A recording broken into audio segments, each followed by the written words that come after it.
हमें बताओ कि बुद्धिमान तलिगा ने क्या कहा था। बुद्धिमान तलिगा ने कहा था, ये वर्ष भाग्य का वर्ष होगा। आकाश हिल जाएंगे, पृथ्वी फट जाएगी। मुझे भविष्यवाणी के अनुसार मुझे ढूंढना होगा उस भाग्य के प्राप्तकर्ता को। मैं अकेले ही यात्रा करूंगा। इस भाग्य के वर्ष में एक पुत्र जिसे स्वर्ग का आशीर्वाद प्राप्त होगा, वही सारी शक्तियों को धारण करेगा। सर्वशक्तिमान एक युवा भेड़िया शक्तिशाली भेड़ियों को हराएगा। स्वर्ग की उस पर विशेष कृपा होगी, ऐसा कहा था उन्होंने। ठीक है, फिर ये वर्ष तो भाग्य का वर्ष है। हजारों वर्ष हमने प्रतीक्षा की है इस वर्ष के आने की।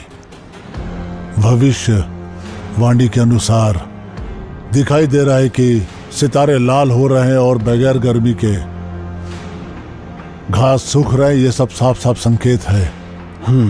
आप सही कह रहे हैं सरदार। परीक्षाएं स्वर्ग की पृथ्वी को देनी होगी। हजारों कहानियां आएंगी, निश्चित है। जिस महाअनुभव ने भाग्य के वर्ष की ये भविष्यवाणी की है, वो कोई आम आदमी नहीं है, वो महान तलाइगा है। तो हम इस जमीन पे रहने वालों को स्वर्ग की परीक्षाएं देनी होंगी। भाग्य के वर्ष में शुभ उगी हुई घास शाम होते तक सूख जाती है। सर्दी में भी गोभी रेगिस्तान जैसी गर्मी हो जाती है। गर्मियों के दौरान मवेशियों की हड्डियां ठंड से सिकुड़ गई हैं। ये शुभ संकेत नहीं है।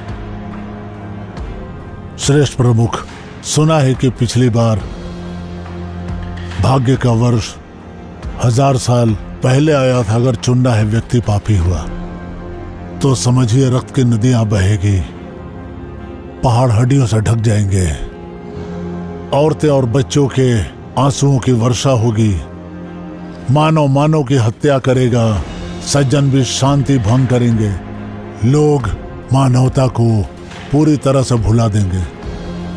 योग्यवर ने कई कठिनाइयों को पार किया होगा, तन और मन और आत्मा से, और साथ ही उनकी इच्छा और दृष्टि और पहुंच और संतुलित होनी चाहिए।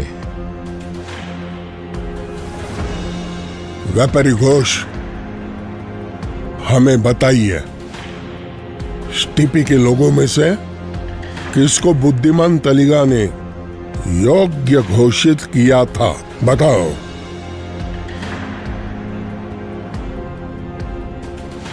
भेड़ियों के युद्ध के मायने समझने में मैं असमर्थ हूं। मेरी समझ में योग्य तो वो होगा जो भेड़ियों के युद्ध का विजेता बन के उभरेगा।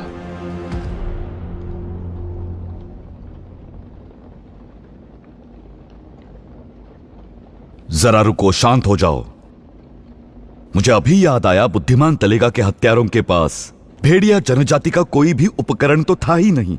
मुझे तो शंका है कि आप भेड़िया जनजाति वाले ही इस षड्यंत्र के पीछे हो। सही कहा ना मैंने? खादू, ये तुम्हारा बुना हुआ जाल है।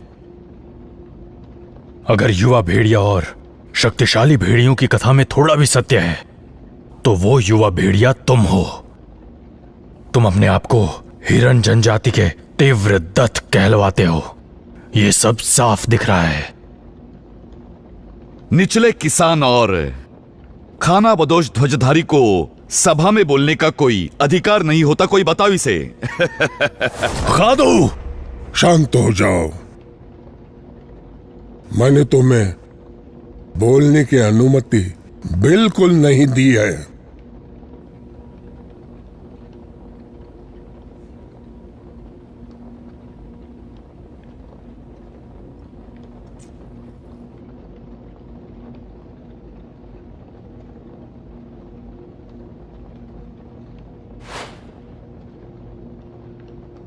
सरदार जराई, अपने पुत्र को थोड़ा शिष्टाचार भी सिखा देते। लगता है किसी गुस्सैल का रचा हुआ यह षड्यंत्र है। अंगोल और चुनुस जनजाति अपने बच्चों को युवा भेड़िया पुकारते हैं। मेरा शीर्षक तीव्र दांत ज्ञान की चेष्टा का प्रतीक है। अगर आप लोगों को मुझ पे थोड़ी भी शंका है तो हम खदान जनजाति अपने प्राण दे सकते हैं। आजीवन हमारी पारी आने पर भी हम प्रमुख सरदार की गद्दी को नहीं स्वीकारेंगे। इनके कहने का मतलब यह है कि तुम्हारे ये कटु शब्द जो हैं शांति भंग कर रहे हैं।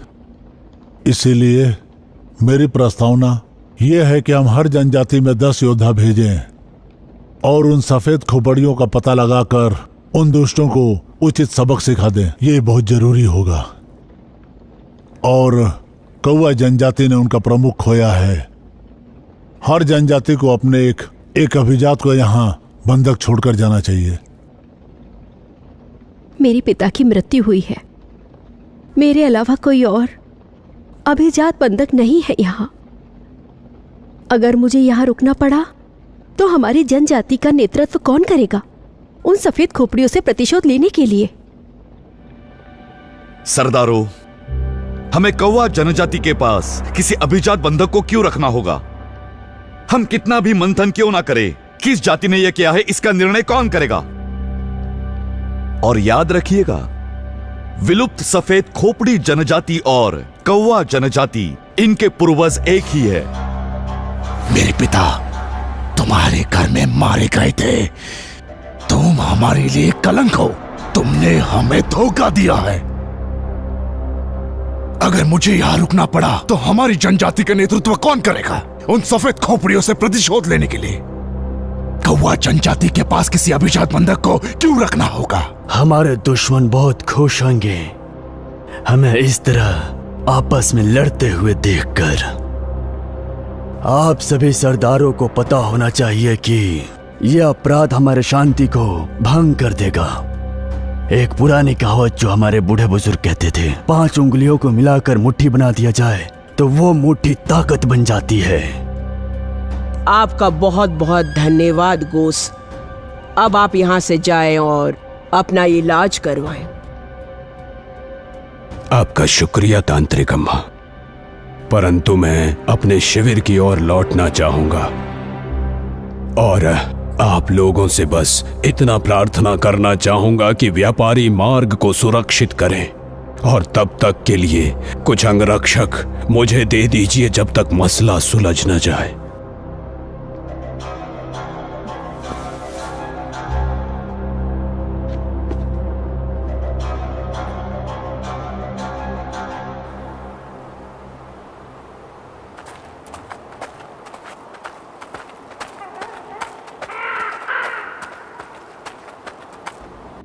ठीक है, अब हमें भी लौटना चाहिए। इतनी बहस के बाद निष्कर्ष कुछ नहीं निकला, क्योंकि हत्या खदान की भूमि पर हुई थी। हम प्रण लेते हैं कि हर हाल में हम सफेद खोपड़ियों को ढूंढ के निकालेंगे और उन्हें सजा देंगे। आप सभी सरदार सिर्फ अगली पूर्णिमा की रात तक यह प्रतीक्षा करें और तब तक अगर मैंने सफेद खोपड़ियों के शेष लोगों का पता नहीं लगाया तो मैं अपना सर काट के आपकी सभा में भिजवा दूंगा, वो भी खुशी से। मेरे विचार से 1 महीना पर्याप्त है इस विषय का सही तरह से निष्कर्ष निकालने के लिए। श्रेष्ठ प्रमुख, जराई कृपया अगली सभा की तिथि आप अभी घोषित करें। हम दोबारा कहां मिलेंगे? खादो, तुम्हें ज्ञात है, तुमने स्वयं कड़ी चुनौती स्वीकार की है। ये तुमने ही कहा है। अगर 1 महीने में तुम अपना कहा पूरा न कर पाए तो सारा दोष खदान जनजाति का होगा। हमें तो दोषी मान ही लिया है, चाहे हम दोषी हो या ना हो। मेरे पास सिर्फ 1 महीने का समय है, इसलिए हर पल कीमती है। मैं अपना वचन अपना रक्त बहाकर भी पूरा करूंगा, फिर चाहे जो भी हो जाए। खादून, नहीं, सरदार जराई, मैं आपसे आपका हथियार मांगता हूं।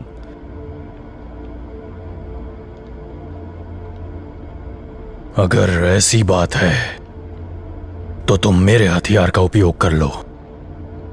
अगर तुम वचन दे रहे हो तो मैं भी एक प्रण जरूर लूंगा।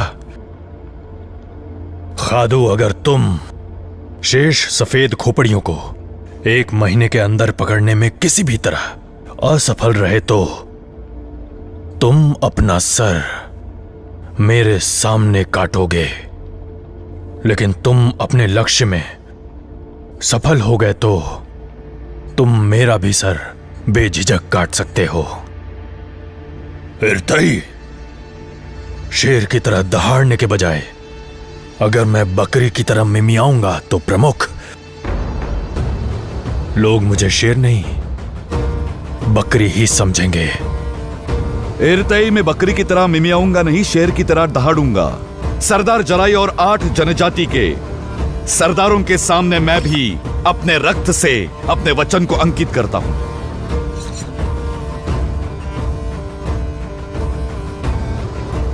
अगर ये दोनों वचन निभाने में असमर्थ रहे तो हम इनके कमर पट्टे पे तंत्र करके क्यों ना इनको श्राप से भस्म कर देंगे। आप लोगों ने वचन निभाने का वादा किया है, वो भी मेरे यहाँ मौजूदगी में। मैं श्राप देती हूँ कि अगर किसी ने वचन तोड़ने की कोशिश की तो मैं उसे जलाकर भस्म कर दूंगी। मेरा ये श्राप खून का प्यासा है। अगर तुम दोनों अपने वादे पर कायम रहे तो श्राप मुक्त हो जाओगे, और अगर वादा नहीं निभा पाए तो मेरा श्राप तुम लोगों को जलाकर राख कर देगा। कमर पट्टे दो मुझे।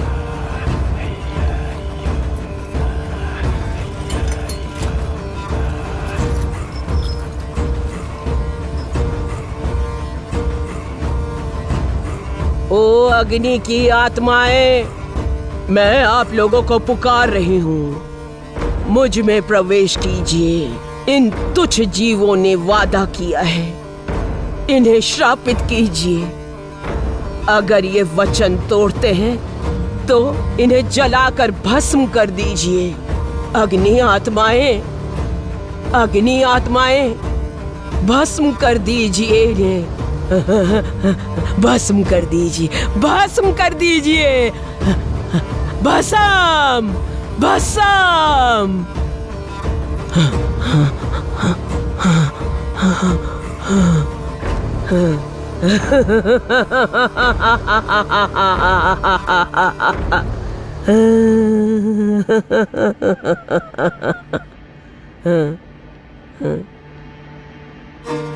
तुम लोगों का प्रण अग्नि की आत्माओं ने स्वीकार कर लिया है। ये कमर पट्टे अब शापित हो चुके हैं। अपने प्रण को कर्म से पूरा करो। प्रण लेने वालों, अब अपने अपने कमर पट्टी वापस ले लो। इससे मुक्ति मिल सकता है, लेकिन श्राप से नहीं। ये बात याद रखना, श्राप से मुक्त नहीं हो पाओगे। अब सभा 1 महीने के लिए स्थगित की जाती है। पुनः सभा की तिथि सभी तक दूतों द्वारा पहुंचा दी जाएगी। अब सभा स्थगित होती है।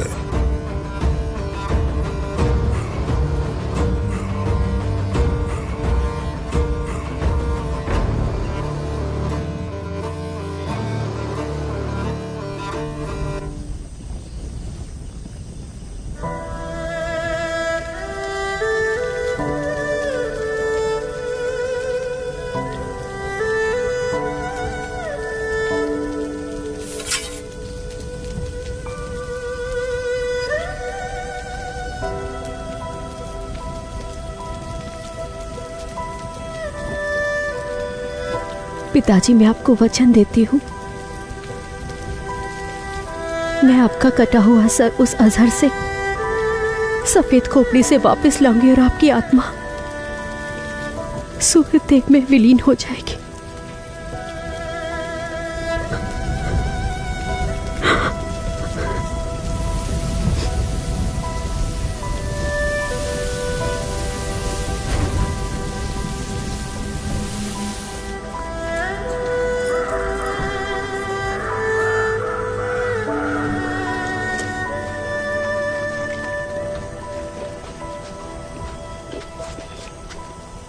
कहाँ जा रही हो मेरी प्यारी दुल्हन? हमारी सगाई हुई होगी पर मैं अभी तक तुम्हारी दुल्हन नहीं बनी हूं, ना ही कभी सोचना कि मैं कभी बनूंगी। बोरोंच, तुम किसे ढूंढने जा रही हो? मैं पता लगा कर रहूंगी कि अजहर कहाँ छुपा है और अपना प्रतिशोध मैं सफेद खोपड़ियों से लेकर रहूंगी। रुको, सरदार जराई के अनुसार तुम हमारी कौवा भूमि पर 1 महीने के लिए बंधक बनकर रहोगी। मेरे पिता और ध्वजधारियों का नरसंहार हुआ था, इसलिए अब मैं यहाँ सुकून से कभी भी नहीं रह सकती हूँ। तुम समझ रहे हो? मैं अपने पिता की आत्मा को शांति दिला के ही रहूंगी। तुम नहीं जानती शत्रु कहाँ छुपा हुआ होगा। खादान के खातून और अंगोल के इरताई ने वचन दिया है कि वो दोनों शत्रु का विनाश करके ही रहेंगे, समझी तुम? ये दुश्मनी ना औरतों के लिए तो बनी ही नहीं है। वापस अंदर जाओ। नहीं जाऊंगी। 1 महीना तो क्या, मैं 1 रात के लिए भी यहाँ नहीं रुक सकती हूँ। हट जाओ, मेरा रास्ता छोड़ो। मैं घर कोई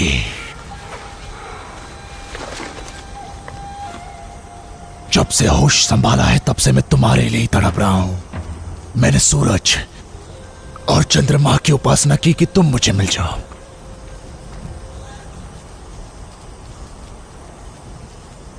अगर ये रक्तपात ना हुआ होता तो मैं पिता के साथ तुम्हारे घर आके तुम्हारे पिता से तुम्हारा हाथ मांगता, और अगर वो तुम्हारा हाथ मुझे नहीं देते तो मैं खारकोई किसी को भी नहीं बख्शता।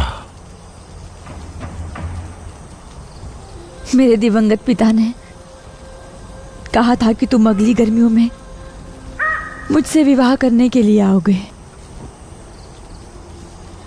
लेकिन अब कन्यादान करने वाला पिता ही नहीं रहा, ना ही कोई घर जहां मैं लौट सकूं। अब मुझे प्रेम प्रसंगों में नहीं पड़ना। मैं शेष जीवन प्रतिशोध में व्यतीत कर दूं तो पिता की आत्मा को शांति मिलेगी। धैर्य रखो, धैर्य रखो, सब ठीक हो जाएगा। यह तुम्हारी पिता की इच्छा नहीं हो सकती। अगर तुम्हें कुछ हुआ तो तुम्हारे पिता को शांति नहीं मिलेगी और सारी जाति वाले विलुप्त हो जाएंगे।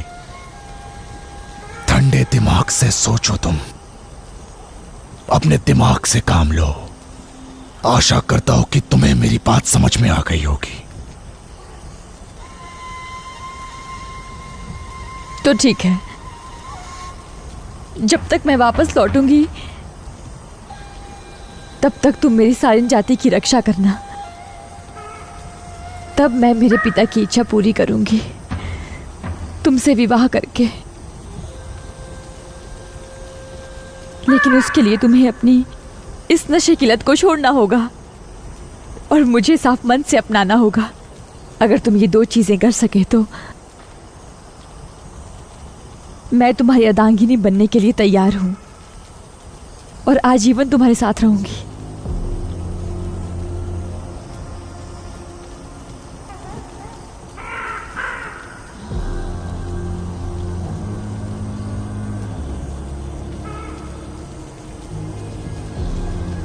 मैं ये दोनों बातें दिल से स्वीकार करता हूं, कसम खाता हूं तुम्हारी। ठीक है, तो मैं चलती हूँ। रुको मेरी बोरोंच, ये दिल सिर्फ तुम्हारे लिए धड़कता है। इस दिल में सिर्फ तुम हो और हमेशा हमेशा के लिए रहोगी। अपना ख्याल रखना।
इर्तई, इर्तई,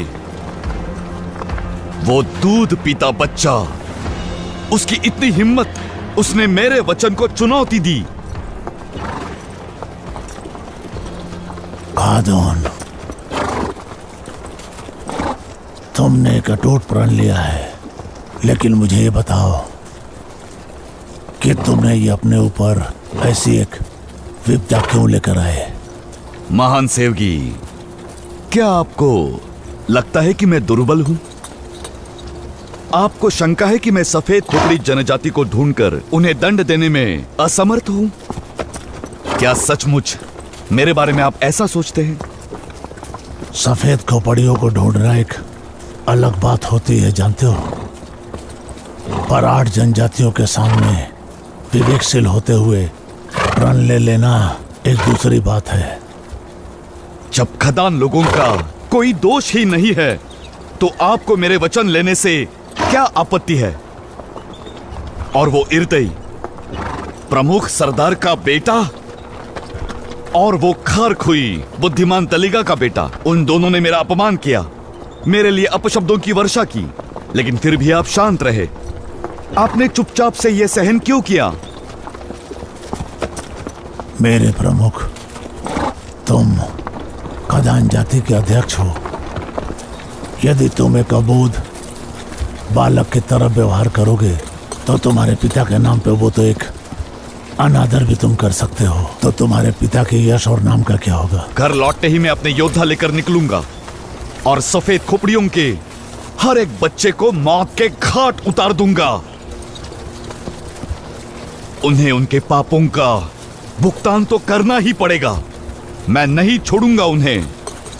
अगली सभा में हमारे खदान ध्वज का झंडा लहराएगा, पूरे गौरव से और पूरे अभिमान के साथ।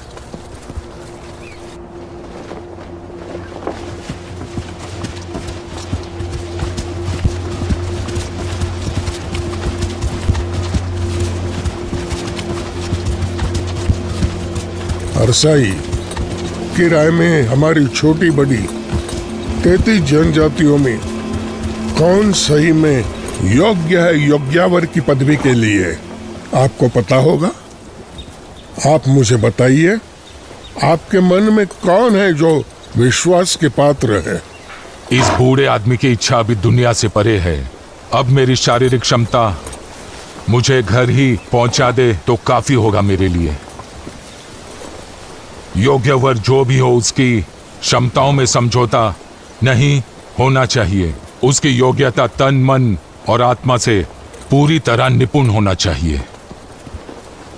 अगर भाग्य की चाबी किसी अयोग्य पुरुष के हाथ लग गई तो फिर हजारों वर्षों के लिए इस जमीन पर रहने वालों का भाग्य उजड़ जाएगा। मेरे विचार से तो आपका बेटा इर्तई भी काफी योग्यवर योद्धा है कि नहीं? मेरा बेटा इर्तई सही पसंद नहीं होगा। आपका बेटा एक बहादुर निडर आदमी है। उसमें साहस और धैर्य दोनों ही उसके अंदर है।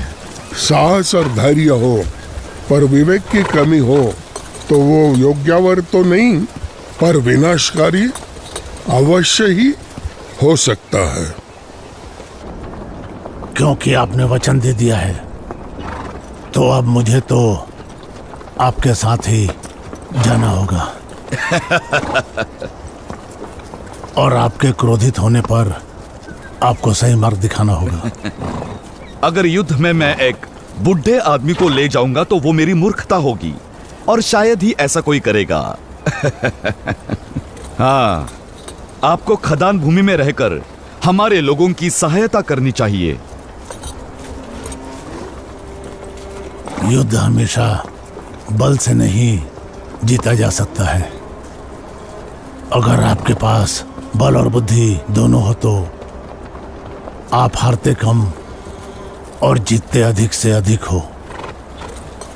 आप तो ऐसे बोल रहे हो जैसे किसी मूर्ख बालक को उपदेश दे रहे हो। अच्छा होता यदि आपको कौवा जातियों के पास मैं बंधक की तरह छोड़ आता। मेरे सरदार, मुझे क्षमा करें। मैं केवल आपका और खदान भूमि का शुभ चिंतक ही हूं। मेरे लिए और कुछ महत्वपूर्ण नहीं है। इतने वर्षों तक शांति के नाम पर आपने मेरे बल और मेरे शब्दों को बंधक बनाकर रख दिया था, पर अब मैं एक बहादुर जवान हूं और खादू जनजाति का सरदार हूं। मैं अब कोई अबोध बालक नहीं रहा। आपके शब्द अब मुझे बिल्कुल प्रभावित नहीं करते महान सेवगी। खादून, क्या आप मुझे अपने से दूर करने के लिए सोच रहे हैं क्या? जब से आपका जन्म हुआ है तब से मैं आपके हित की सोचता हूं और हमेशा आपकी देखभाल ही किया है मैंने। और आज जो ये सरदार बने हैं ना, उसमें मेरा भी बहुत बड़ा योगदान है। मुझ पे नियंत्रण करने का अब आप प्रयास ना करें। भाग्य के वर्ष में आदमी की बुद्धि भ्रष्ट हो जाती है, ये एक बहुत बड़ी कहावत है। हमें अपनी भेड़िया जनजाति में खुद को बने रहने के लिए और अपने परिवार को रिश्तेदारी में जल्द से जल्द बांध लेना चाहिए। आपस में शांति बनाए रखने के लिए मैं अपनी बेटी सरखुन का विवाह आपके बेटे इर्तई से करवाना चाहूंगा। काफी समझदार हो गए हो, पर तुम्हारी बेटी सरकुन और मेरा छोटा बेटा मैखलन एक दूसरे को बहुत पसंद करते हैं। क्या तुम्हें पता है? क्योंकि वो एक दूसरे से प्रेम करते हैं। भेड़ियों और हिरन जाति में शांति बनाए रखने के लिए तुम्हारी बेटी सरकुन और मेरे छोटे बेटे मैखलन का विवाह हमें करवा देना चाहिए। क्या आपका मतलब है कि आप अपने छोटे बेटे को अंगोल जनजाति का सरदार बनाएंगे?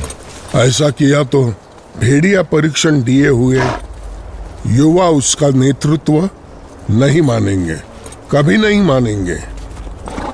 आपको इस बात का अंदेशा होगा। मुझे अंदेशा है। यदि मैं अपने छोटे बेटे को भी सरदार की गद्दी सौंप दूंगा तो भी उसे अपना वर्चस्व जनजाति पे स्वयं सिद्ध करना होगा। आप चिंता न करें सरदार जराई, अब तो जो भी होगा वो केवल और केवल स्वर्ग की इच्छा से होगा। पिताजी, अभी हमें काफी यात्रा करनी बाकी है। हमें सूर्यास्त से पहले पहुंचना है। ठीक है बेटा, तेजी बढ़ा देते हैं। यह बुढ़ा किसान साहस में वृद्धि करके कुछ कहना चाहता है आपसे ही कि आपने अपनी दृष्टि तो दोबारा अर्जित कर ली है, पर दूरदृष्टि के विषय में अभी भी नेत्रहीन हो आप। आपको कोई भी अंदेशा नहीं है। रुको, तुम्हारा अपमान असहनीय है। इस भूमि के सारे योद्धा मिलकर भी मेरी दृष्टि को नहीं लौटा सकते, पर मैंने मेरी दृष्टि का उपचार खुद अपने साहस और दृढ़ निश्चय से किया है, समझे आप? हाँ। हाँ।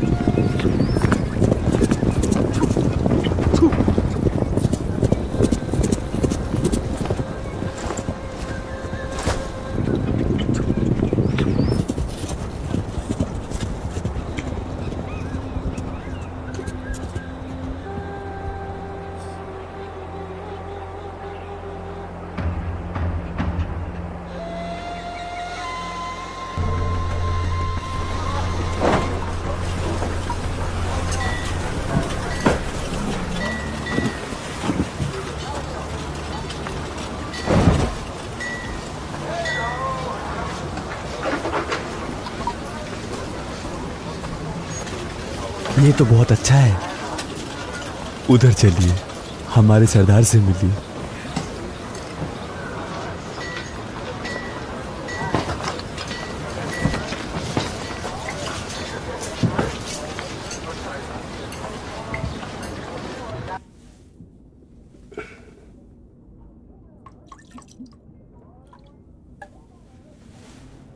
शिकारी बोरदोई,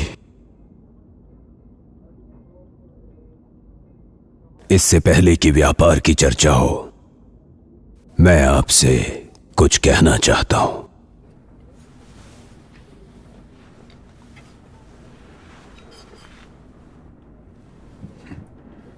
बहुत लालची हो गौस तुम मुझसे नशे की हालत में व्यापार की बातें करना चाहते हो, हाँ?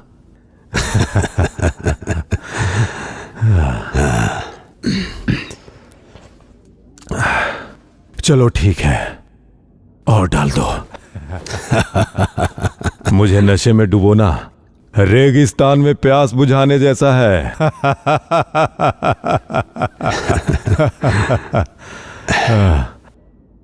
शिकारी बोरदोई, तुम एक बहुत बुद्धिमान आदमी हो। मेरी बात सुनो। क्या तुम जानते हो 8 जनजातियों की सभा में मुझे बुलाने का क्या कारण था? वो खीरी जनजाति के बुद्धिमान तलिगा की हत्या नहीं थी, बल्कि नरसंहार था तुम्हारे अपने सारीन के प्रमुख सरदार का। क्या? जब मैं कौवों की भूमि पर था, तब मैंने आपके प्रमुख सरदार और आपके लोगों के शव देखे। और जो सफेद खोपड़ी जाति के लोग हैं, उनके पास विदेशी हथियार थे, और उन लोगों ने ठंडी घाटियों में आपके लोगों को मारा। क्या बक रहे हो? धूर्त व्यापारी, ऐसा घोर अपशब्द मत बोलो। इन अपशब्दों के लिए मैं तुम्हारे टुकड़े टुकड़े करके पूरे जंगल में फैला दूंगा। अरे, आप मुझ पर क्यों क्रोधित हो रहे हैं? मैं तो केवल सत्य बोल रहा हूं। अच्छा लीजिए। प्रमुख खारदान और उनके ध्वजधारी क्या सब मारे गए? और राजकुमारी बोरुंज का क्या हुआ? मुझे साफ साफ बताओ, तुमने क्या देखा? मैंने वहां पर देखा कि सफेद खोपड़ी वालों ने खादरान का सर काट दिया, लेकिन भाग्य से राजकुमारी बोरुंज बच गई। ये लीजिए, वो कौवों की भूमि में है।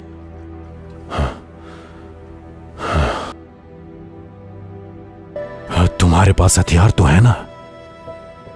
इस बार मैं तुमसे व्यापार में अपने खालों के बदले उन हथियारों को लूंगा। हमारे लिए तो ये पूरी तरह से वर्जित है बारदोई। हथियारों का व्यापार प्रमुख सरदार की अनुमति से पूरी तरह से वर्जित कर दी गई है। हमारे पास तुम्हारे लिए कोई हथियार नहीं है, हमें क्षमा करना। क्या वर्जित है और कैसी अनुमति?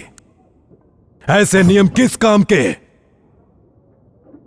अगर तुमने मुझे ये हथियार नहीं दिए, प्रतिशोध लेने नहीं दिया, तो मैं तुम सबको मार डालूंगा।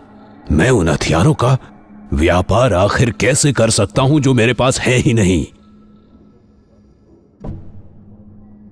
तुम्हारे मुख्य सरदार के शोक में मैं अपनी गहरी संवेदना प्रकट करता हूं और अपने व्यापारी पद से भी इस्तीफा देता हूं। मैं इस पद पर अब नहीं रहूंगा। तुम भयभीत हो गए उन खौफनाक दिनों से जो आने वाले हैं, इसलिए अपने दयनीय जीवन को बचाकर यहां से बचकर भाग जाना चाहते हो। देखो, मेरी बात पर विचार करो। मैं तुम्हारे नुकसान की भरपाई नहीं कर सकता,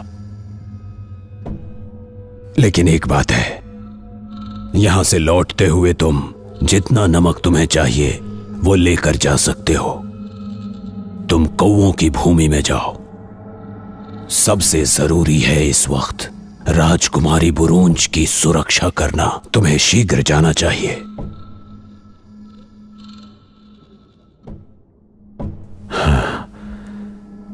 व्यापारी गौस, अगर तुम इतने दुखी हो इस बात को लेकर, तो अपने घोड़े दे दो सामान लादने के लिए। मैं अगली बार तुम्हें वापस लाकर तुम्हारे हवाले कर दूंगा।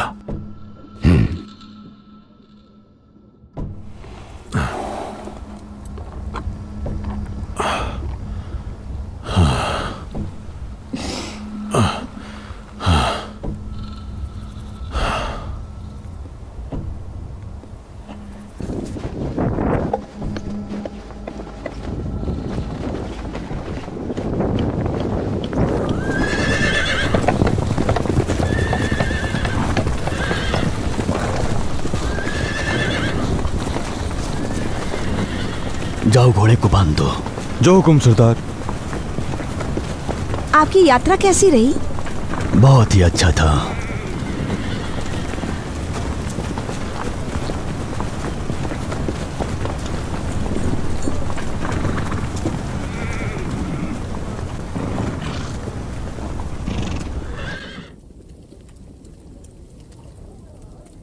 मेरा बेटा शालू नहीं दिख रहा है मुझे। लड़के लगते हैं, उत्तर के चट्टानों पर नक्काशी कर रहे होंगे। लड़के? अंगोल जाति से खाफ्ताई आया है हमारे शालू से मिलने के लिए। आपको क्या लगता है वो हमारे यहाँ किसी विशेष काम से आया हुआ है? मुझे नहीं लगता, वो सिर्फ हमारे बेटे से मिलने आया है। मैं बहुत खुश हूँ, वो दोनों आपस में बहुत घुल मिल गए हैं, बिल्कुल अच्छे मित्रों की तरह।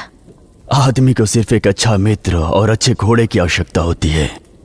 हम जानते हैं वो कभी घोड़सवारी नहीं कर पाएगा, पर अब उसका कोई मित्र तो है।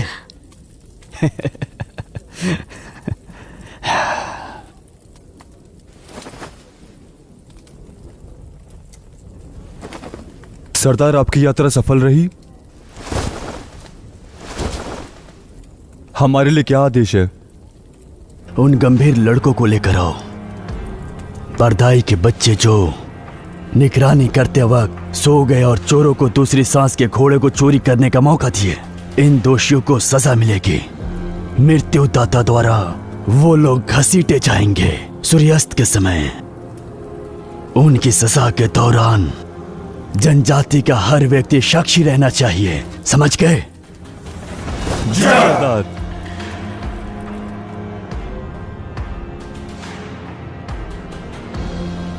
परसाई, क्या आपको वो मार्ग याद है? ऐसा लगता है जैसे कल की ही बात हो। हमने उस दल सफेद खोपड़ियों के शेष लोगों का वहीं पर वध किया था, मुझे अच्छी तरह से याद है। अगर आप में युद्ध कुशलता नहीं होती तो वो दाल सीसन मेरी खोपड़ी से अमृतपान कर चुका होता।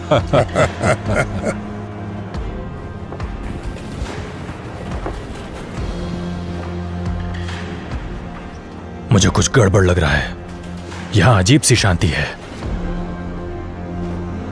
शव में पलने वाले गिद्ध बड़ी मात्रा में दिखाई दे रहे हैं। या तो कोई जानवर घात लगाए हुए हैं जगह जगह पर, या तो कोई शत्रु हमारी प्रतीक्षा में है।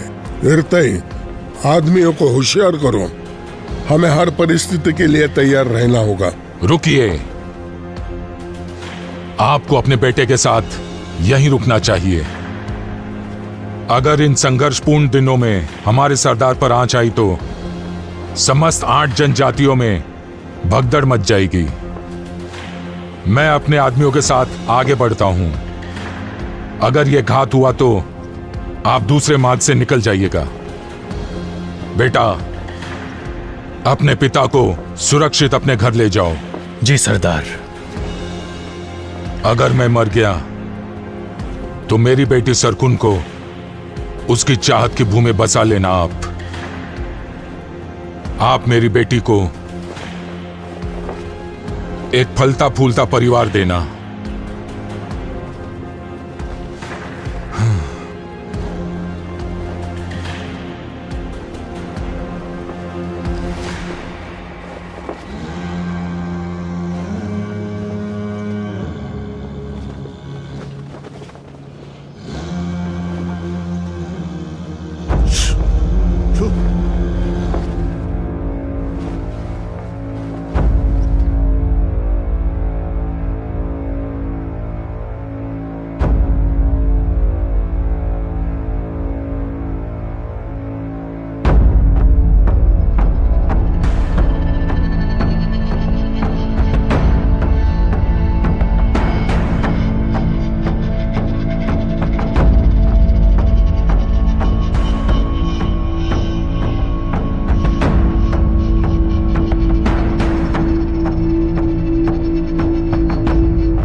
हरसाए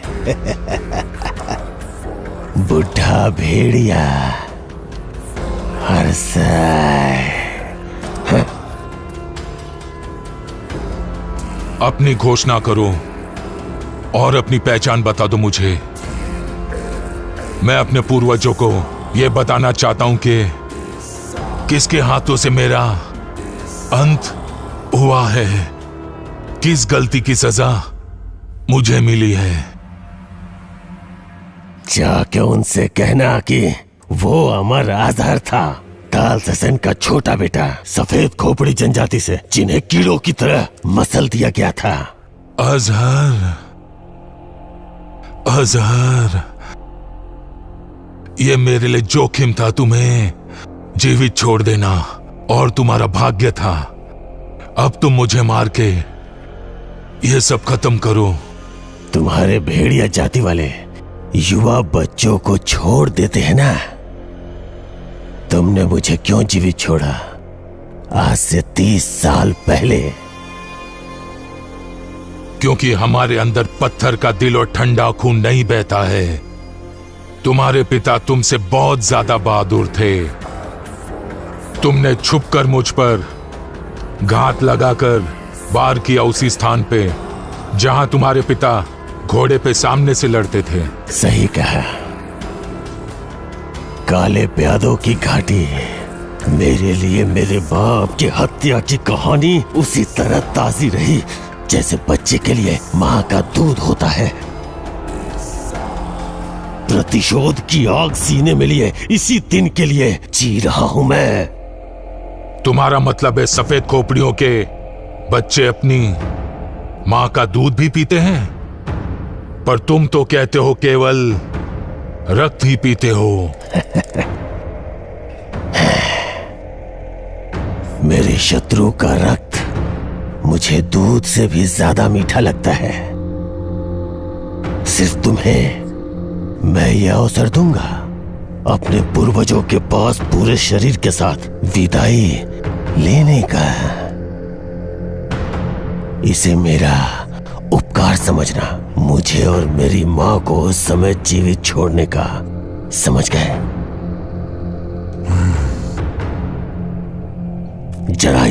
जराई किस दिशा में भाग निकला है बताओ मुझे, तभी मैं तुम्हारा दिमाग तुम्हारी खोपड़ी में और दिल सीने में छोड़ूंगा।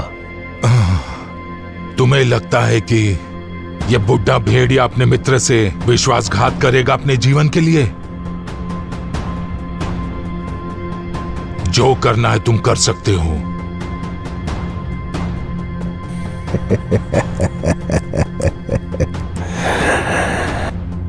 प्रशंसा करता हूं तुम्हारी निष्ठा की। तुम सूर्य में विलीन हो गए अपने शरीर के साथ।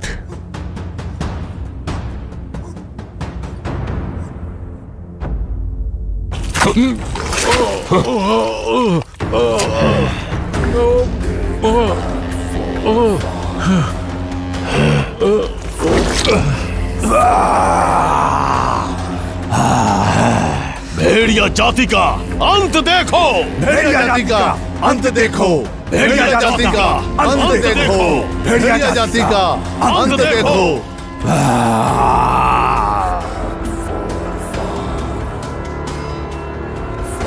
मुझे अरसाई के सर को धड़ से काटना है। मेरा अधिकार है उस आदमी का गोश्त खाने का जिसने मेरे पिता की हत्या की। अगर तुम बहुत भूखे हो तो यहाँ और भी शरीर और भेजा है। अरसाई का चरित्र मुझे अपने पिता की याद दिलाता है। वो पूरे शरीर से सूर्य में विलीन होगा। सरदार अरसाई के शरीर को उनके घोड़े पे लाद के उनके घर रवाना करो।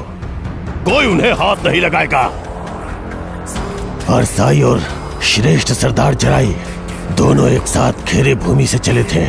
वो आसपास ही कहीं होगा। उसके रक्त की गंध बेचैन कर रही है मुझे। जाओ और उसका पता लगाओ। अब अंगोल का अंत होगा। अंत देखो, अंत देखो, अंत देखो।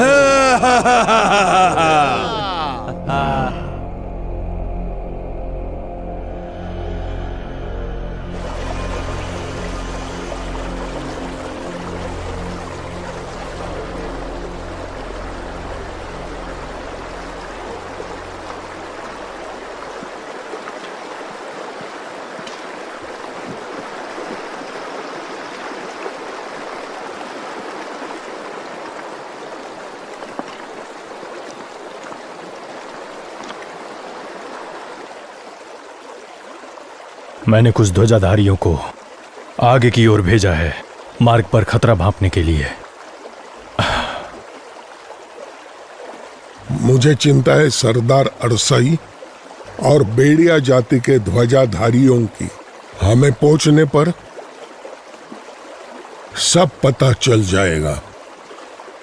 पिताजी, आपको थोड़ा आराम करना चाहिए। मेरे बेटे इर्तई, जब हम हमारे शिविर लौटेंगे तुम्हें हमारे आदमी और हथियार लेकर खदान के लिए तुरंत रवाना होना चाहिए। तुम्हें खदान के साथ मिलकर सफेद खोपड़ी का विनाश करना चाहिए। खादू के साथ मिलकर? आप कहना क्या चाहते हैं पिताजी? क्या आप भूल गए खादू और मैंने सभा में मौत की प्रतिज्ञा ली है? बेटा, यह क्षण विवाद का नहीं है। एक साथ मिलकर हमें शक्तिशाली होना होगा। अगर आपने मेरा कहना माना होता तो सभा के लिए निकलते समय हम हथियार अपने साथ लेकर निकलते पिताजी। अगर हमारे पास हथियार होते तो शेष सफेद खुपड़ियों से हम इस तरह भागते नहीं फिरते। और मैं 8 जनजातियों की सभा में उस अजहर का सर अपने हाथ में लिए खड़ा होता। यात्रा से पहले आपके घोड़े की काठी टूट गई थी। आपको तब भी शंका नहीं हुई पिताजी? अगर हम सभा में अपनी फौज और हथियार के साथ आए होते तो सारा दोष हम पर मढ़ा जाता। कभी तुमने ऐसा होते हुए देखा है क्या? दोष लगने से क्या फर्क पड़ जाता? हम सुरक्षित और जीवित तो रहते। सफेद जनजाति के लोग भी इसे दर्शन शास्त्र में मानते हैं। जैसा तुम मुझे कह रहे हो वैसा कोई नहीं मानता। एकजुट रहेंगे तो हमारा विस्तार होगा, विभाजित हुए तो सबका नाश होगा। इस नियम को याद रखना। सारी नियम प्रणाली आप ही के हाथ में है। जब हम विचार कर रहे थे तो उस समय 3 प्रमुखों को सूर्य में विलीन कर दिया गया। क्या आपको नहीं लगता कि तलवारों से वार्तालाप का समय आ गया है? चुप रहो। जिसे विवेक न हो कि तलवार का प्रयोग कब करना है, वो विनाश को आमंत्रण देता है। तलवार शत्रु के रक्त बहाने के लिए होता है, ना कि तलवारधारी का। तो मैं उस खादू की सफलता के लिए अपना जीवन असुरक्षित कर दूं क्या? मैं घर पहुंचते ही अपने योद्धाओं के साथ निकलूंगा और सफेद खोपड़ियों का पूरी तरह विनाश कर दूंगा।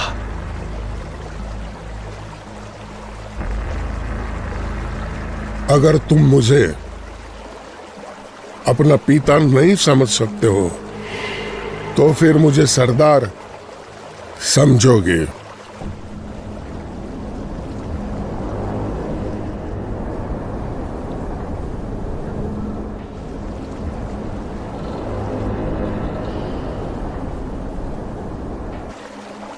यह भूलना नहीं, मेरा आदेश राज नियम है। यह सिर्फ अंगोल जनजाति के लिए नहीं है, पर आज जनजाति और इस भूमि के 33 जनजाति के लिए।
पीछा करो।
हम रुक क्यों गए?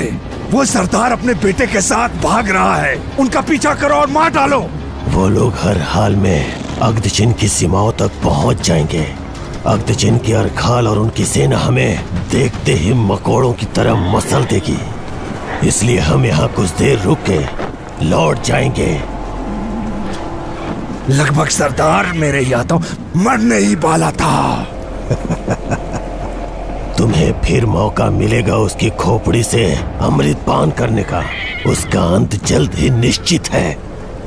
मेरा तीर विषैले सांप के विष से भिगोया हुआ है। समझो कि अंगोल अब विलुप्त हो गया।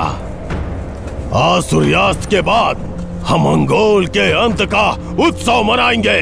अंगोलों का अंत हो गया। अंगोलों का अंत हो गया।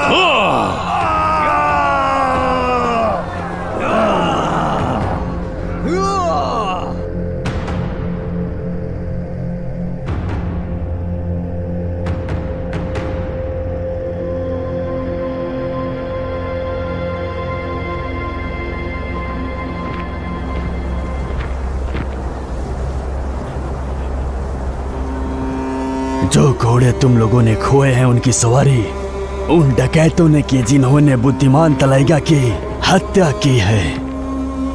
भरी सभा में मेरी घोर अपमान हुआ है। अक्षितों की प्रतिष्ठा पूरी मिट्टी में मिल गई। तुम्हारा काम सिर्फ गधों का प्रशिक्षण नहीं है, उनकी और हमारी भूमि की निगरानी करना भी है। इसलिए तुम्हें सूर्य में विलीन किया जाएगा मृत्युदाता के द्वारा। आखिरी बार कुछ कहना है तो कहो। सरदार, हमें बहुत खेद है। मेरे बच्चे, मेरी आपसे यही गुजारिश है कि मेरे बच्चों को छोड़ दे। सरदार, मैं बरदाई का छोटा बेटा दोषी हूँ। घोड़े खो जाने की वजह मैं हूँ। मुझे मृत्युदाता को सौंपकर मेरे भाई को क्षमा कर दीजिए। आज दया मुझसे कोसों दूर है, पर मैं प्रतिज्ञा लेता हूँ तुम्हारे भाई के बच्चे इस दोष की सजा नहीं भुगतेंगे। सुनो, गंभीर लड़ाके आ रहे हैं।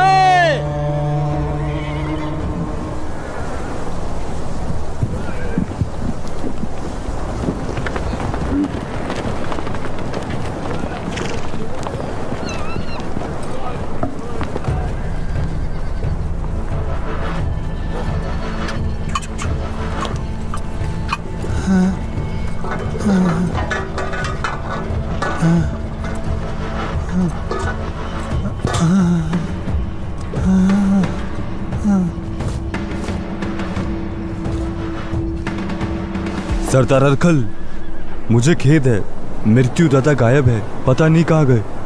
मुझे तो सोनेक और पैनिक की इसमें चाल लगती है, जिस कारण मृत्युदाता गायब हो गया।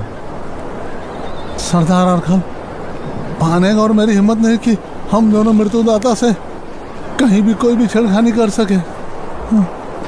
अगर मैं स्पष्ट कहूँ तो आपका पुत्र सालू सामना करेगा। क्षमा करें हमारे सरदार, हम भयभीत थे ये बताने के लिए आपको कि मृत्युदाता और शालू को उन्होंने क्या क्या क्या मृत्युदाता ने उसके साथ?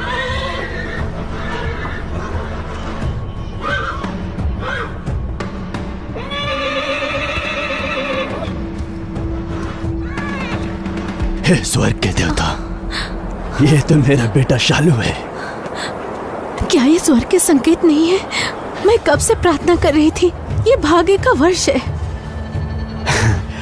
और ये वर्ष भाग्य का वर्ष है। मेरा बेटा मृत्युदाता का स्वामी है।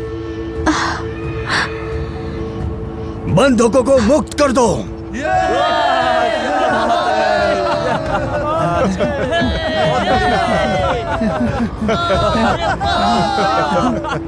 स्वर्ग ने हमें संदेश दिया है। मेरा बेटा शालू हमेशा से मृत्युदाता का स्वामी था। मैं इस शुभ अवसर पर रक्तपात नहीं करूंगा। इन बंधकों को मुक्त कर दो। आओ मिलकर उत्सव मनाएं।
तीर सांप के विष में भिगोया है। हाँ, 1000 तेरा सर उड़ाऊंगा मैं। पिताजी, मैं कुछ करता हूं। हमें इस विष को किसी भी तरह से शरीर से निकालना होगा। मैं ठीक हूँ बेटा, तेरे अंदर तक भेद नहीं पाया है तो मैं ठीक हो जाऊंगा। पिताजी,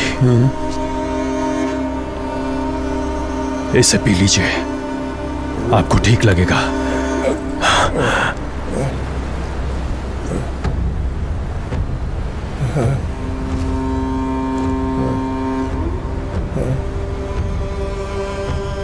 हम अक्षत भूमि में हैं। मैं कुछ समय यहाँ पर विश्राम करूंगा। तुम सरदार अरखल के पास जाओ। हाँ जी। बेटा, तुम मुझे अरखल के घर छोड़ के हमारे घर जाओ। तुम्हें रक्षा करनी है अंगोल और भेड़िया जाति की।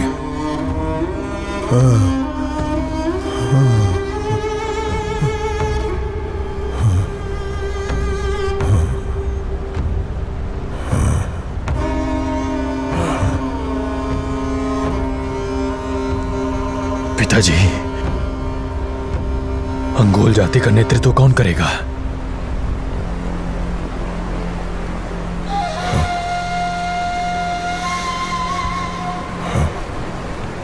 जब तक मैं ठीक ना हो जाऊं, सरदार का पद संभालेगा मैखलिन, और तुम अपने आदमियों को तैयार करो और हथियार तैयार करवाओ।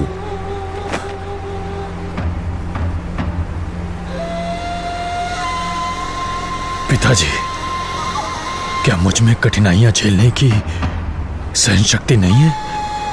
मैंने आपके साथ मृत्यु से संघर्ष नहीं किया। श्रेष्ठ प्रमुख की पदवी आप मैखलिन को क्यों दे रहे हैं? प्रमुख अरसाई मारे गए हैं और आप बुरी तरह से घायल हो चुके हैं।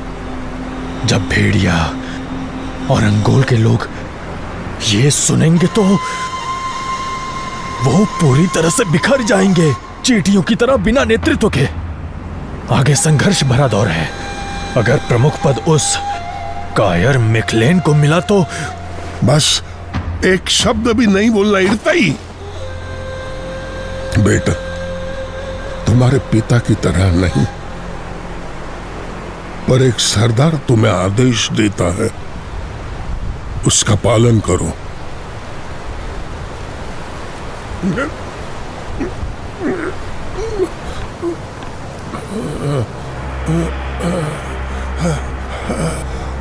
आज समझे तुम?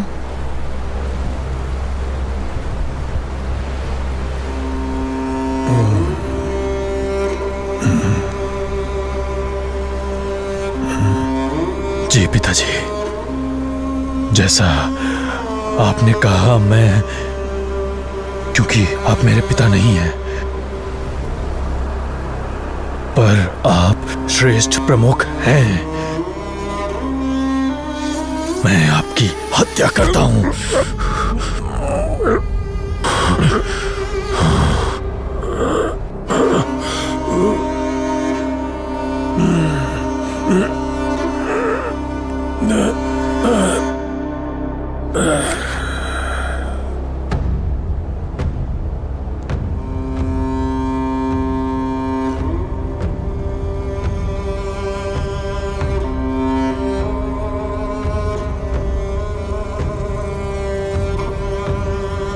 खतरनाक दिनों में मैं श्रेष्ठ प्रमुख की पदवी किसी कायर को बिल्कुल नहीं सौंप सकता।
कृपया अंदर जाइए।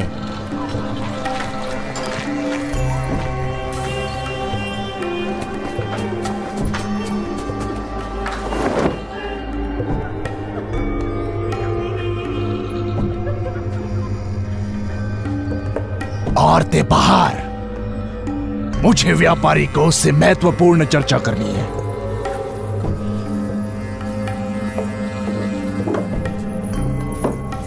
तुम दोनों भी बाहर जाओ।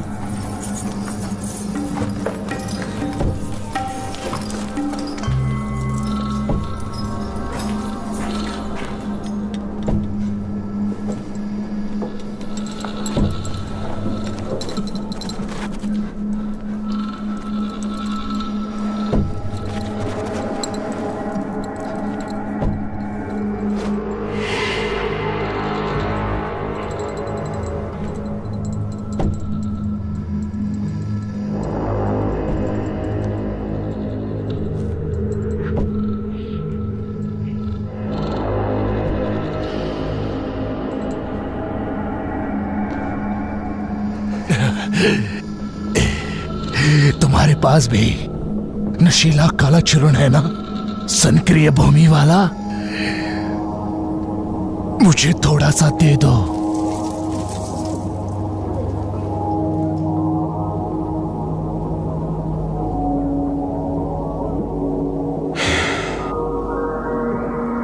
मैंने पहले भी कहा था,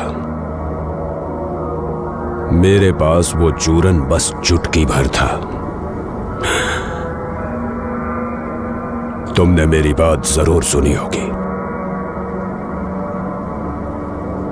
दिगंबत बुद्धिमान तलीगा खदान भूमि जाने से पहले मुझसे मिलने आए थे और उन्होंने मेरी बहुत आलोचना की।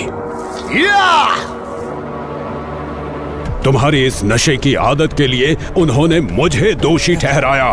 अब मेरे पास नशीला चूरन नहीं है, सारा का सारा खत्म हो चुका है और इस मामले में अब मैं तुमसे कोई भी बात नहीं करना चाहता हूं। मैं उस कुरूप बेकार आदमी को ढूंढ नहीं पा रहा जिसे तुमने भेजा था। मुझे बहुत पीड़ा हो रही है, मेरे शरीर की मांसपेशियां ही नहीं हड्डियां तक कर्रा रही है।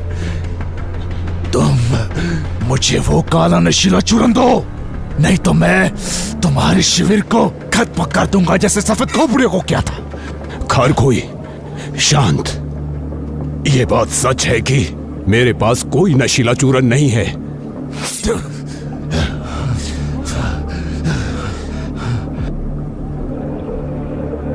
कुरुक तांत्रिक इसे तंत्र विद्या द्वारा स्वर्ग से संपर्क करेगा ठंडी घाटियों में। वो कुरुक तांत्रिक वहीं होगा। आज रात आपको ठंडी घाटी में जाना चाहिए।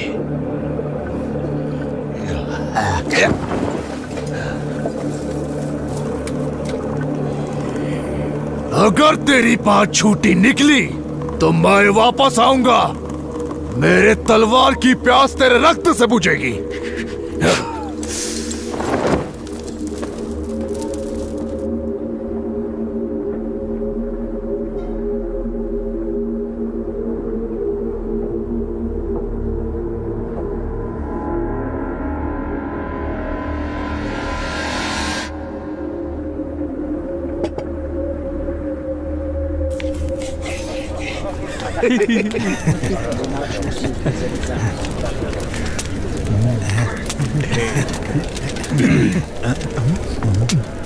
आज के बाद से मेरा बेटा भेड़िया जाति के लिए याद किया जाएगा, बतौर मृत्युदाता के स्वामी के रूप में याद किया जाएगा।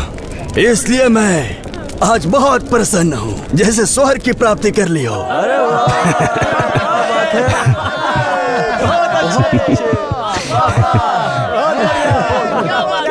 अंगोल के खाओताई, तुम्हारे और मेरे बेटे की अमर मित्रता के प्रतीक में मैं तुम्हें ये मदिरा देना चाहता हूँ। मैं चाहता हूँ कि ये मदिरा आप स्वीकार करें।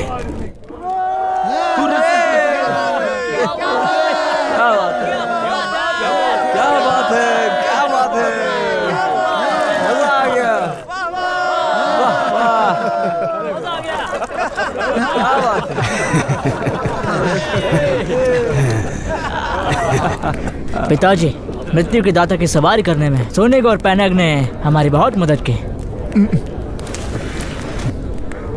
सरदार और खाई युवराज सालू ऐसे ही बोल रहे हैं कुछ।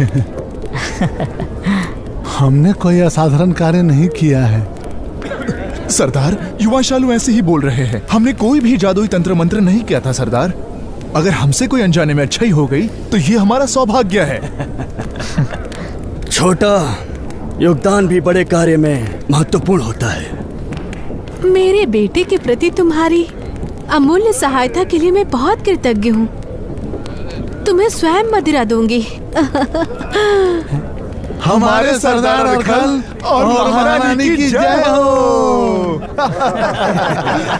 सरदार अरखल और महारानी की जय हो।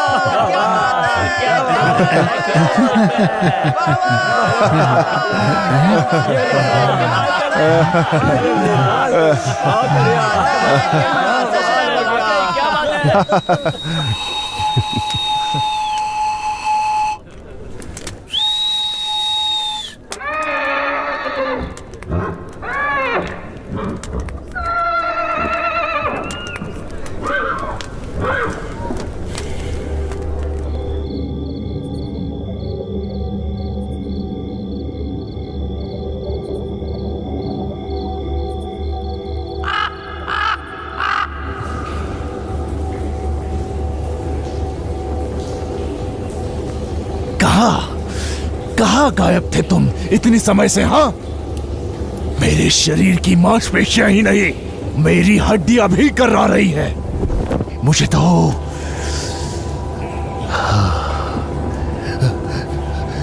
मुझे दे दो।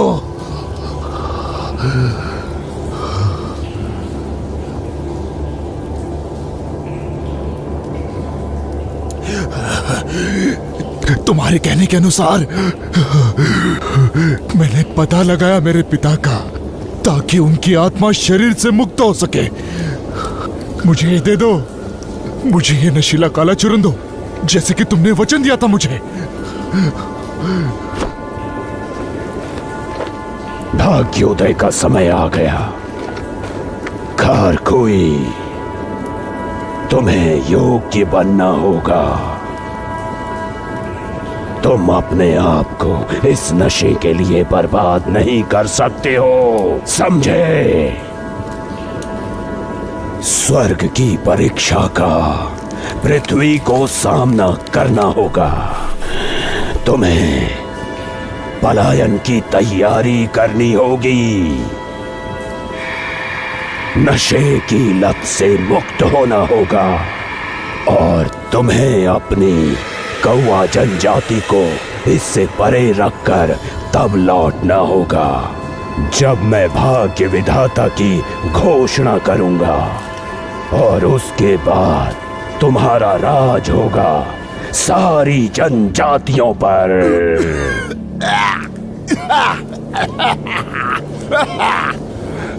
खारखोई,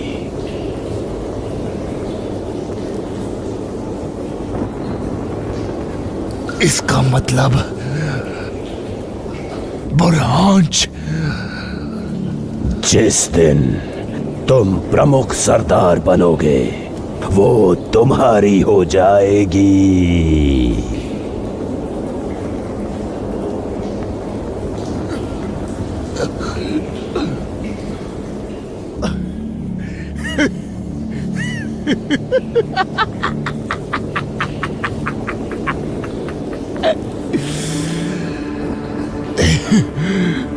अगर यही स्वर्ग की इच्छा है तो मैं ये इच्छा पूरी करूंगा।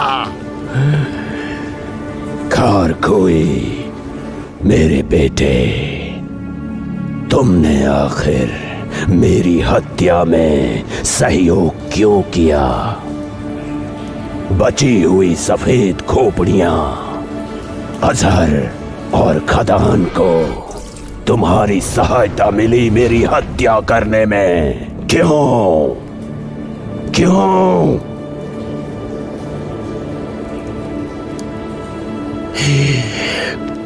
पिताजी, मुझे आपके तंत्र शक्तियां प्रदान कीजिए। मैं तुम्हें अपनी शक्तियां नहीं दूंगा और न ही कौवा जनजाति का प्रमुख बनाऊंगा।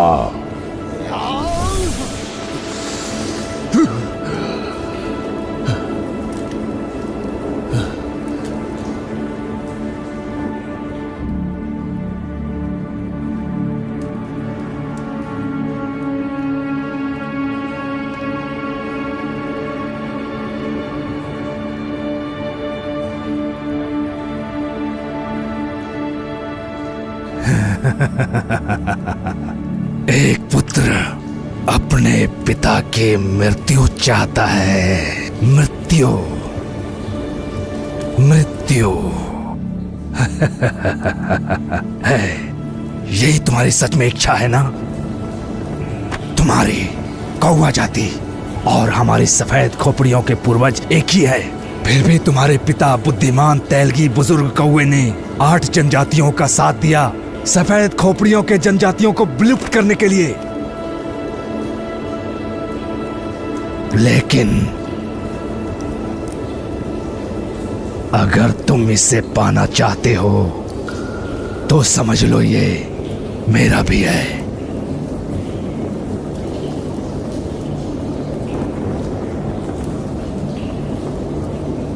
मैं पता लगा के रहूंगा मेरे पिता का और उनकी आत्मा को उनके शरीर से मुक्त करूंगा। तुम्हारी मृत्यु अटल है।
तुम्हारे पिता खारदान मारे गए हैं, लेकिन बाकी के लोग बच गए।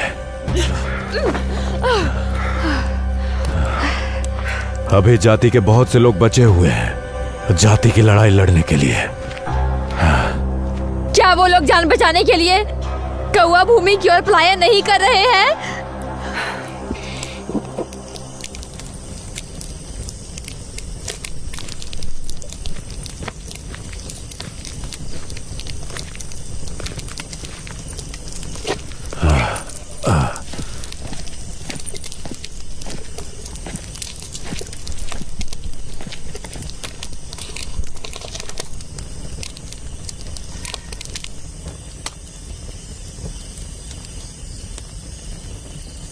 और तो और बच्चों की जान बचाना हमारे लिए सबसे ज्यादा जरूरी है। वो सफेद खोपड़ियों वाले हम पर कभी भी आक्रमण कर सकते हैं और हमारे परिवार के लोगों की हत्या कर सकते हैं।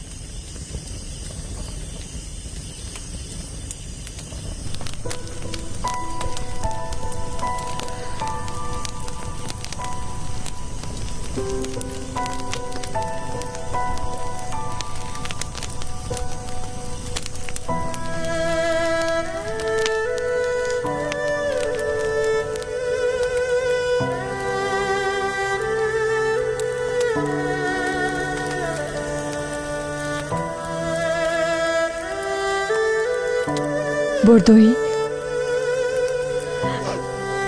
आखिरी बार मैं अपने पिताजी के साथ इसी तरह आग के करीब बैठी हुई थी।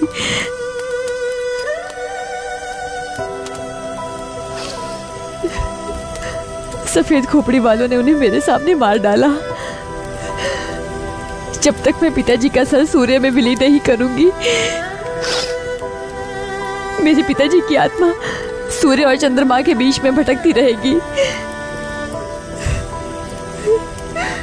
राजकुमारी बोरोंज, तुम्हें अपने आप को मजबूत रखना होगा। सूर्य में विलीन उन्हें कभी भी किया जा सकता है, और एक दिन आगे चलकर हम उनका सर सफेद खोपड़ी वालों से वापस ले लेंगे और उन्हें सूर्य में विलीन अवश्य करेंगे। क्या ये संभव है? कोई कभी भी वापस आ सकता है क्या?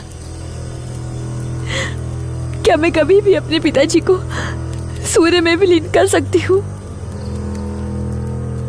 मैं आपसे झूठ क्यों बोलूंगा? कई वर्ष पहले धारकाड़ के बुजुर्ग खुंचीर के छोटे बेटे की हत्या सफेद खोपड़ी वालों ने कर दी थी और उसका सर काट कर लेके चले गए।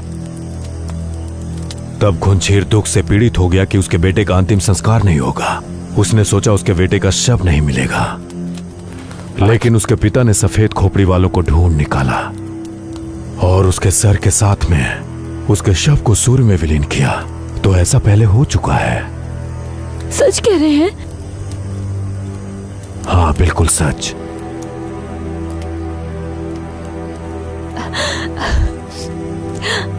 तो फिर बोरदोई, एक बेटी और साइन के प्रमुख खानदान की उत्तराधिकारी के नाते मैं तुम्हें एक महत्वपूर्ण आदेश देती हूँ। जब तक मैं सफेद खोपड़ियों की खोज में व्यस्त हूँ, तुम हमारी सरीन जाति को इस कौवा भूमि में सुरक्षित रखना। तुम्हारे होते हुए मैं अपने लक्ष्य पे केंद्रित रह सकती हूँ।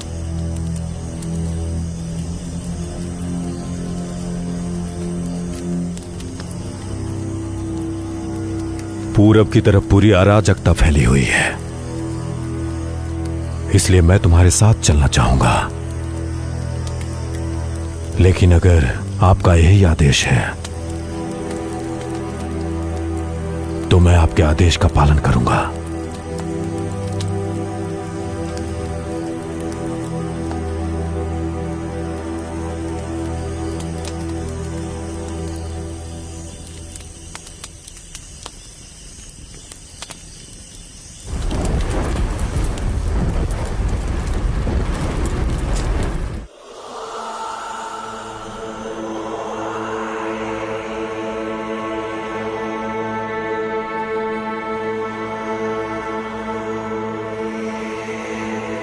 हे उज्जवल बूंदे, मेरी आंखें कुछ क्षण के लिए खोलो ताकि मैं आकाश को साफ देख सकूं। मुझे क्षमा करें सरदार, मेरी उदंडता के लिए, क्योंकि आप जन्म से ही नेत्रहीन थे, इसीलिए ये पदार्थ आपको अमर बनाने में असमर्थ है। ये काम नहीं करेगा। जन्म के बाद जो बीमारियां होती है उसका उपचार संभव है, पर पैदाइशी बीमारियों का इलाज नहीं किया जा सकता, कभी नहीं। जब मैं भाग्य विधाता घोषित करूंगा और आप उस पद पर स्थापित हो जाएंगे, तब आप बनेंगे खान, मतलब पूरी दुनिया के सम्राट। और तब आएगी आपके नेत्रों में रोशनी और आपका मन भी पूरी तरह से शक्तिशाली हो जाएगा।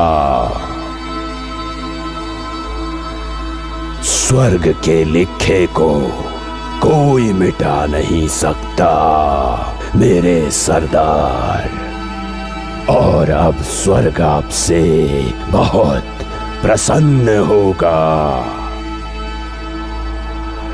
फालतू बातें बंद करो और सीधा मुद्दे की बात करो। जी सरदार, ये वर्ष सच में भाग्य का वर्ष है। स्वर्ग हमारी परीक्षा लेना चाहता है।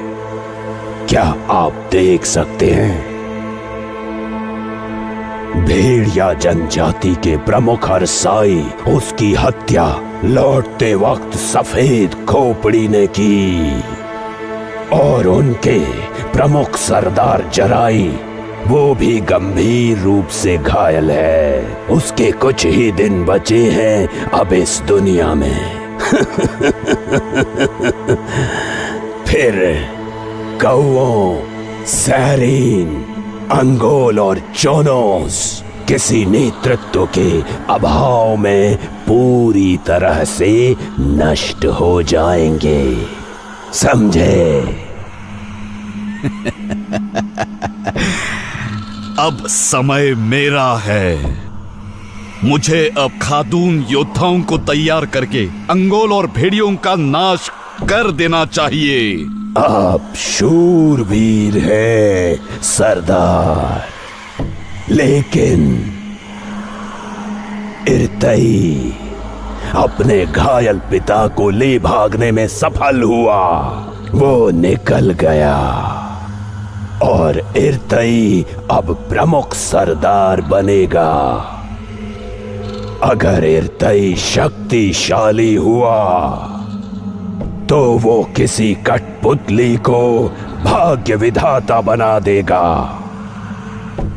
और वैसी हालत में 30 दिनों के बाद वचन की विधि के अनुसार वो आपका सर कटवाने की मांग करेगा सरदार।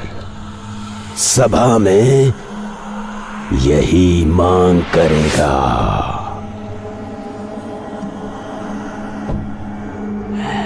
मैंने जो वचन दिया था वो एक छलावा था अतिरिक्त समय पाने के लिए, ताकि मैं आने वाले महायुद्ध की तैयारी कर सकूं।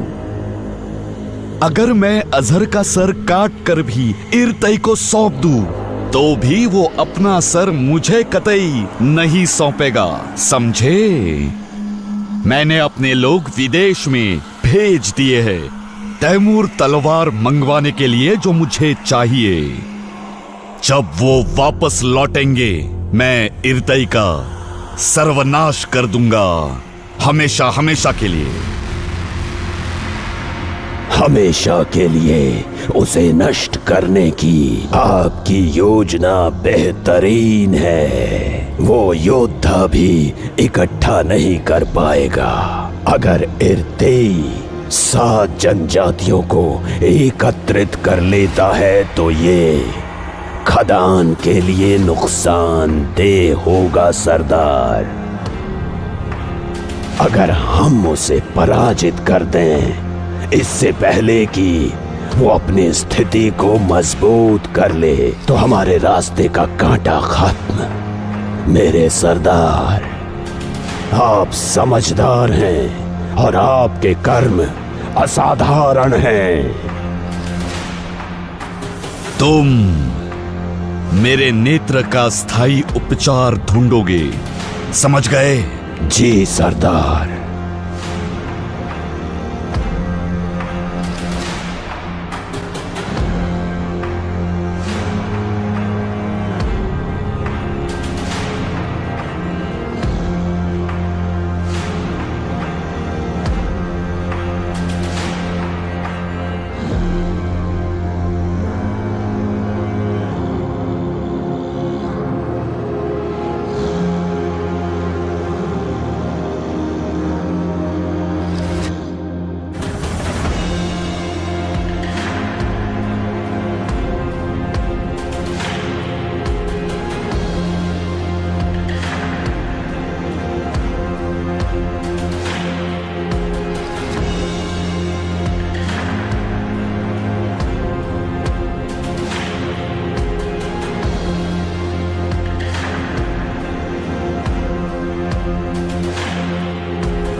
दादाजी,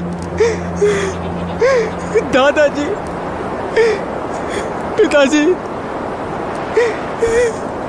दादाजी।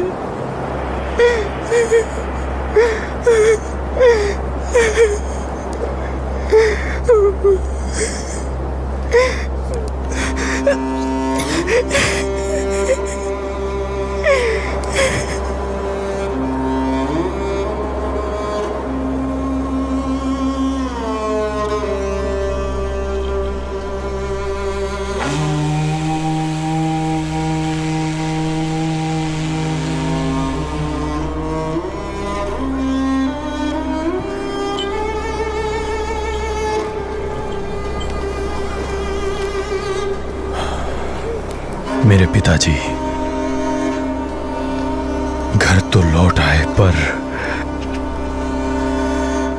अक्तचिन की सीमाओं पर उन्होंने मुझे अपना आखिरी आदेश दिया और सूर्य की ओर प्रस्थान किया।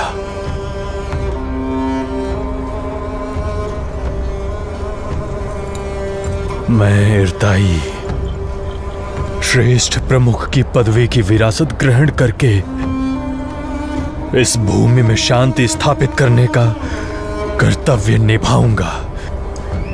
बुजुर्ग अरसाई अंगोल और भेड़ियों के रिश्ते मजबूत रखने और शत्रुओं को सीमाओं से दूर रखने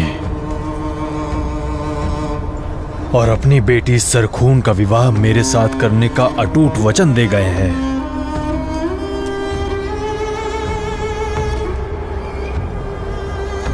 प्रमुख अरसई और पिता जराई की इच्छा के अनुसार जुनूस और अंगोल संयुक्त और एकजुट होकर रहेंगे। खदान और सफेद खोपड़ियों को हम हमेशा के लिए विलुप्त कर देंगे। युद्ध के लिए योद्धा अपने हथियार और घोड़ों को तैयार करें।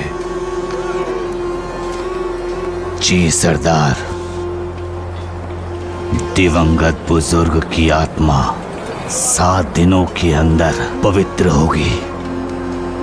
हमारी परंपरा के अनुसार हम सरदार जराई को जब सूर्य में विलीन करेंगे, उनकी पत्नी 4 ध्वजधारी, उनकी एक संतान, 3 दुधारू गाय, 8 उनके निजी सामान और 8 घोड़े प्रस्थान करेंगे, क्योंकि उनका बड़ा बेटा इरतेई इस जनजाति का सरदार बनेगा। इसलिए उनका छोटा बेटा मैखलन को ही अपने पिता के साथ सूर्य में विलीन होना होगा। अगर कोई और स्वयंसेवक सरदार जराई का मार्गदर्शन करना चाहे तो उसे 7 दिनों तक मन, कर्म और वचन से पवित्र रहना होगा। मैं स्वेच्छा से अपने पिता का मार्गदर्शन करना चाहूंगी। मुझे उनके साथ सूर्य में विलीन होने की अनुमति है ना?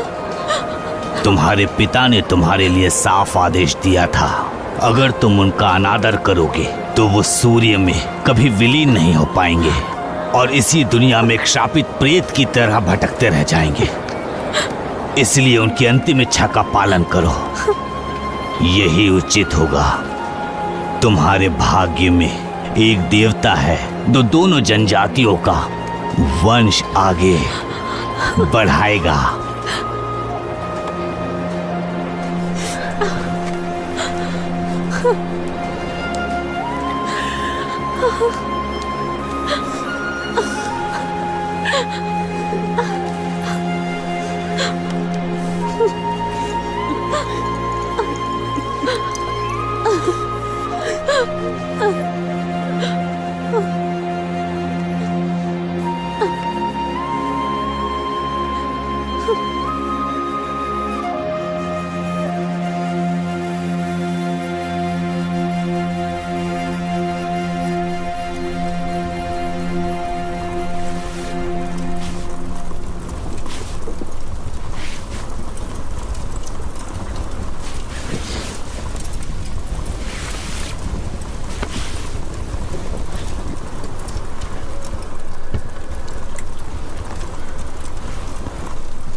तुम बाहर जाओ बेटा।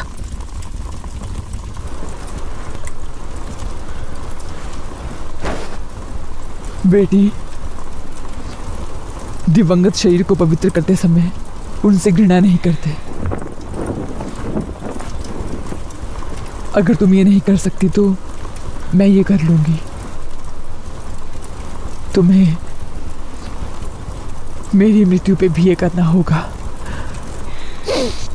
जाओ जाकर आराम करो। नहीं माँ, आप परेशान मत होइए। मैं भला पिताजी से कैसे नफरत करूंगी? मैं आपको दुखी देखकर विचलित हो गई हूँ, ये सोचकर कि कहीं आप भी इनके साथ ना चली जाए। मैं बहुत दुखी हो गई हूँ। ये स्वर्ग की इच्छा है कि स्त्री अपने स्वामी के साथ ही इस संसार को छोड़े। हम इस नियम को नहीं बदल सकते, लेकिन मेरा बेटा मैकलिन ये सोचकर कि उसे भी सूर्य में विलीन होना होगा, एक माँ होने के नाते मेरी आत्मा कांप रही है।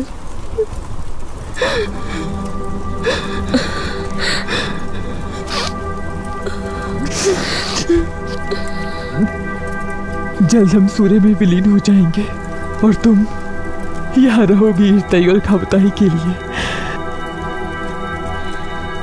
लेकिन जब ईर्ताई सरखून को अपनी दूसरी पत्नी बनाकर यहाँ लेकर आएगा तो तुम्हारे दुख भरे दिन भी आ जाएंगे।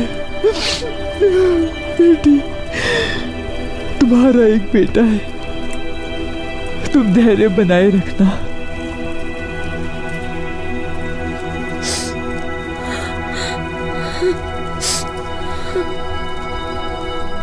माँ, हम पर ये कैसे बुरे दिन आ गए हैं। एक बच्चे की माँ कभी आस नहीं छोड़ती, जैसे पेड़ अपनी जड़ें नहीं छोड़ता। ठीक है ना? अगर ईर्ताई नहीं तो फिर खावताई तुम्हारी सेवा और देखभाल करेगा। मेरी बेटी।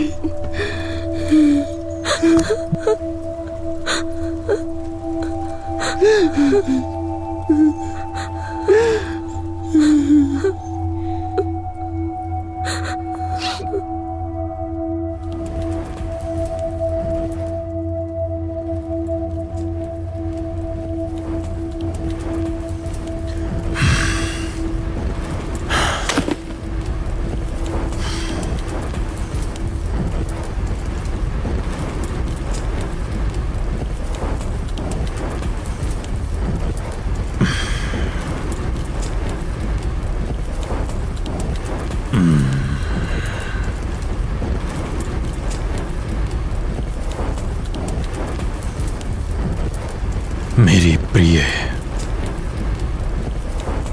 हाँ, तुम किन दुख भरे विचारों से विचलित हो रही हो? एक प्रमुख का होने वाला दूसरा विवाह स्वर्ग भी नहीं नकारता है।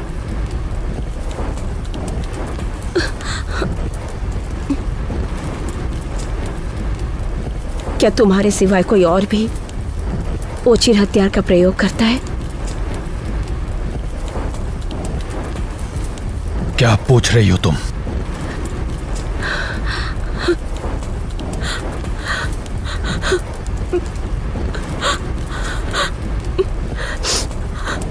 मैं अपने पिताजी की शव को पवित्र करने की कोशिश कर रही हूं।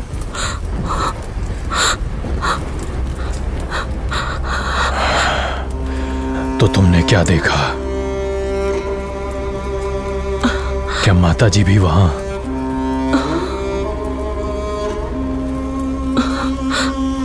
मुझ में हिम्मत नहीं है तुम्हारे पाप के बारे में सबको पता नहीं कि जिस हत्यार ने हमारे पिताजी की जान ली वो अजहर का विषैला तीर नहीं था, वो तुम्हारा ही औचिर कट्टर था। अपना मुंह बंद रखो। मेरे पिता की हत्या खादू और अजहर ने मिलकर की है। क्या खादून और अजहर के पास भी औचिर कट्टर है?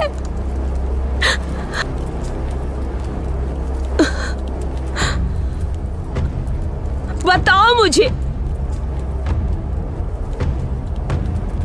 तुम इतनी शक्तिशाली नहीं कि मुझे ये बात स्वीकारने के लिए मजबूर कर सको। तुमने अपने भाई से सुखरोन को छीना और अब तुम उसे अपना बनाना चाहते हो। सरदार अरसाई कभी अपनी बेटी को तुम्हें नहीं देंगे। औरत, तुम अपनी हद पार कर रही हो। काश तुमने प्रमुख अरसाई के शब्द अपनी कानों से सुने होते। तुम दिवंगत आत्माओं का नाम लेकर झूठ बोल रहे हो। अपने को सरदार घोषित करके अपने भाई की प्रेमिका को हासिल करना चाहते हो। तुम एक नीच इंसान हो। चुप हो जा चुड़ैल। अगर मेरा क्रोध तुम्हारी तिव्ट जाति तक पहुंचा तो तुम्हारी जाति का एक भी बच्चा पनप नहीं पाएगा, समझी?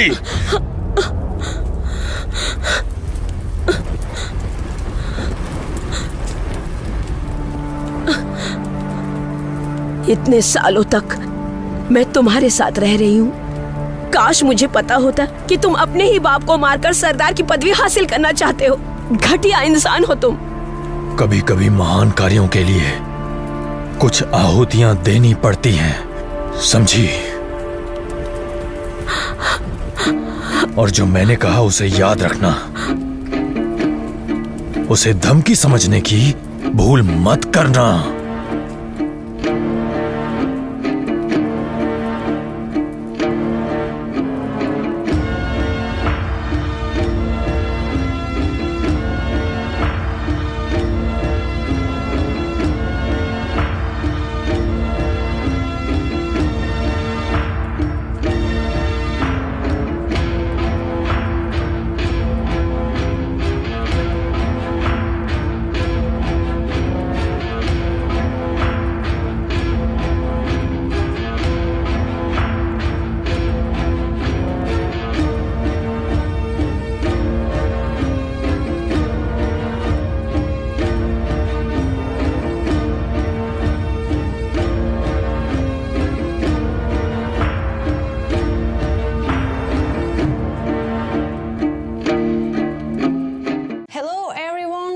To see you on my channel. It's almost spring outside, which means it's time for flowers and sunshine.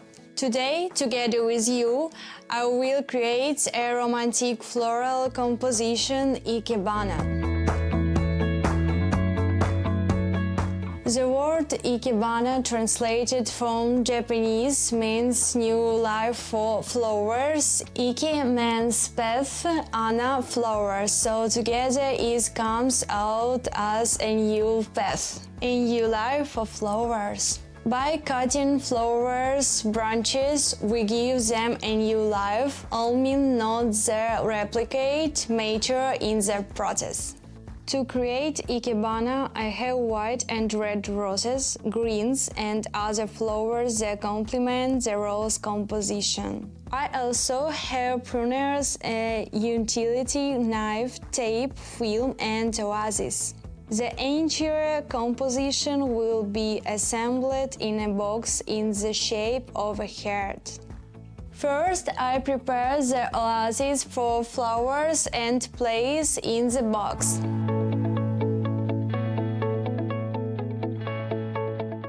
It is necessary to cut the oasis into pieces to fill the entire box.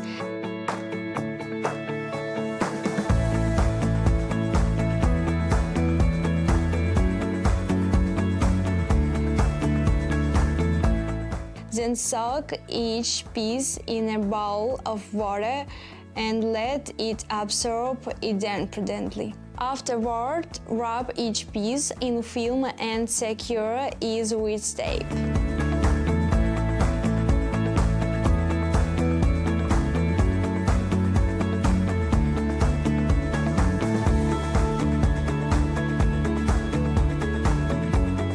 Place the prepared pieces in the box.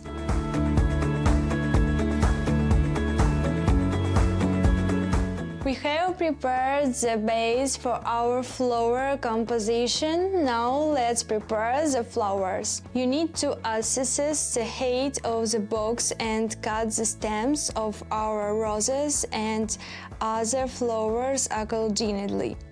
Remove any unnecessary leaves.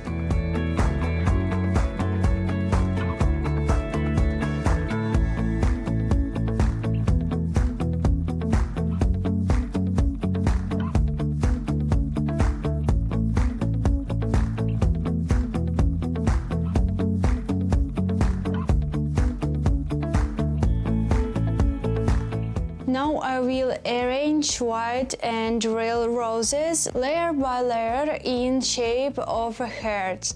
I'll complement the composition with small flowers and greens.